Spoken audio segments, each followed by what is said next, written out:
In 1976, we got the pleasure of viewing a John Schlesinger-directed film called Marathon Man. It was adapted from a novel of the same name from 1974. It stars Dustin Hoffman, Laurence Olivier, Roy Scheider, William Devane, and Martha Keller.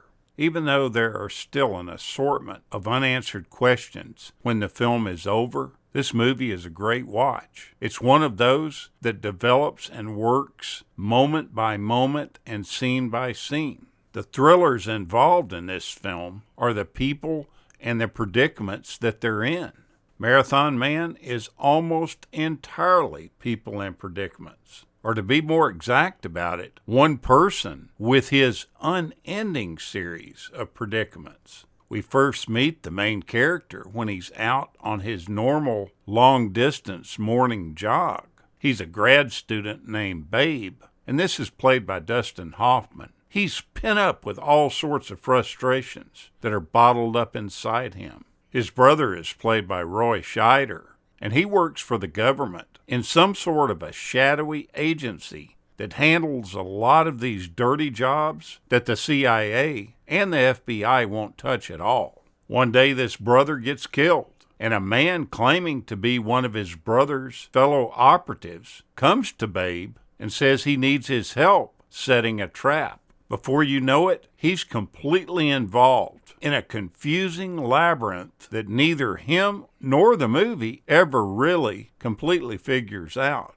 It all involves a former Nazi named Cézanne. This is played by Laurence Olivier. He lives in hiding in South America and has millions of dollars worth of diamonds in a New York safe deposit box. When his brother is killed, he has to come out of hiding to collect these diamonds. Being a Nazi war criminal, he's completely paranoid. He does have somewhat of a relationship with a secret U.S. agency, and he's terribly afraid that these American agents will attempt to steal the diamonds that he has. And that's the reason that Babe's brother was killed. Now he's in New York looking for Babe.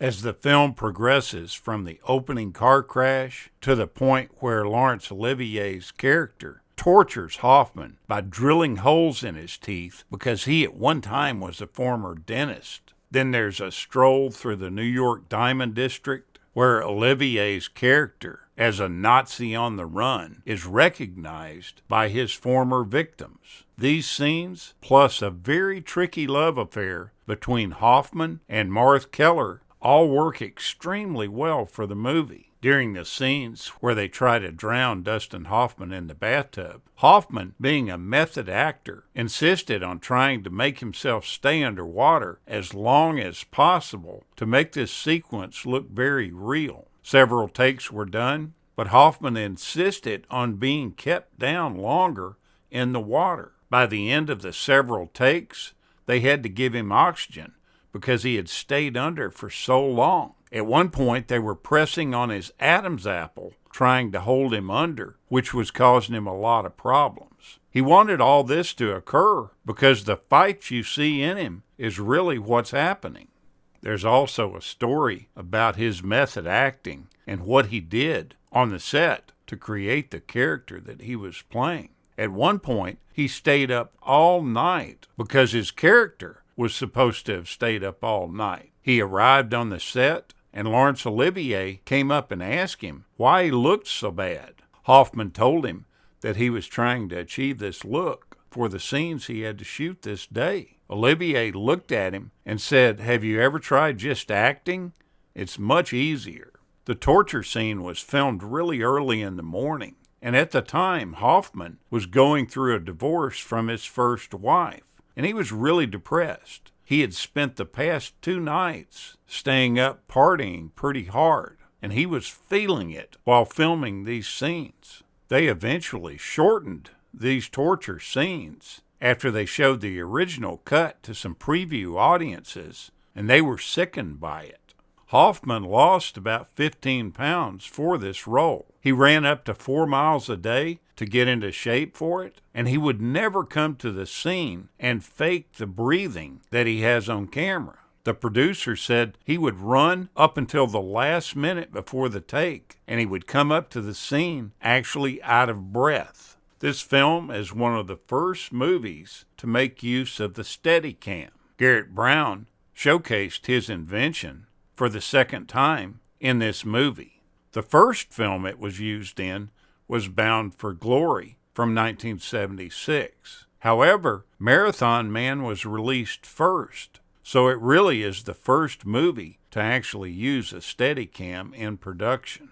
Now, there's an 8-minute and 30-second sequence that was shot with Roy Scheider's character fighting some men who kill a spy colleague of his. This scene was eventually cut out of the final product, and the speculation was it wasn't the length of it, it was the violence in it. Everyone felt like after this was done that this had a real detriment on the movie, with this scene missing. Although this movie takes place in New York City, at least 2 sequences were filmed in Los Angeles. The scene where Roy Scheider meets Laurence Olivier was filmed in front of the Red Steps statue in downtown Los Angeles in the Arco Plaza. And then the library scene where Dustin Hoffman meets Martha Keller was filmed at the Donahue Library on the University of Southern California campus. Ironically, Hoffman filmed scenes on that same campus for his hit 1967 film,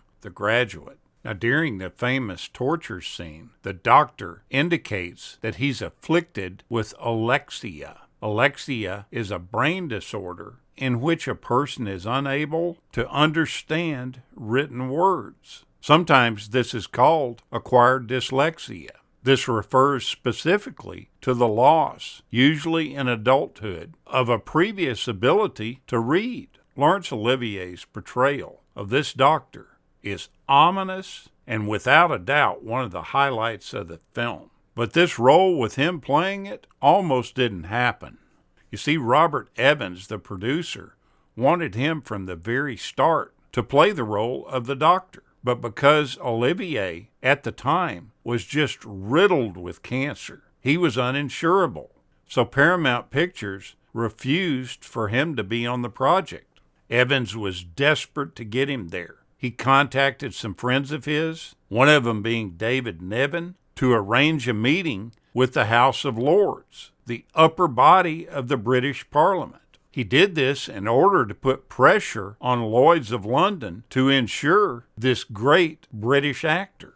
The ploy succeeded, and the frail Olivier started working on this movie. Olivier really wanted the role, too, because he was trying to come up with a great deal of money in order to leave his wife and children in good financial shape, because he expected to die from cancer the entire time he was filming the production. Nobody really knew how long he would live. He performed this role while undergoing treatment for his cancer, which included heavy doses of painkillers just to keep him functioning every day. These pain medicines affected his memory, and there was a lot of times he couldn't remember his lines at all. They would have to record his segments in 1 or 2 line increments each time they did it. In an absolute testament to his fierce determination and concentration, his performance garnered rave reviews and an Oscar nomination. But he fooled everybody in the end. Not only did he beat this cancer, he went on living for another 13 years after the film came out. He went into complete remission and was involved in a series of leading roles after this film. This movie was a financial and critical success. Take a look at it. I think you'll thoroughly enjoy it. Thank you so much for watching, and we'll continue to chase the classics.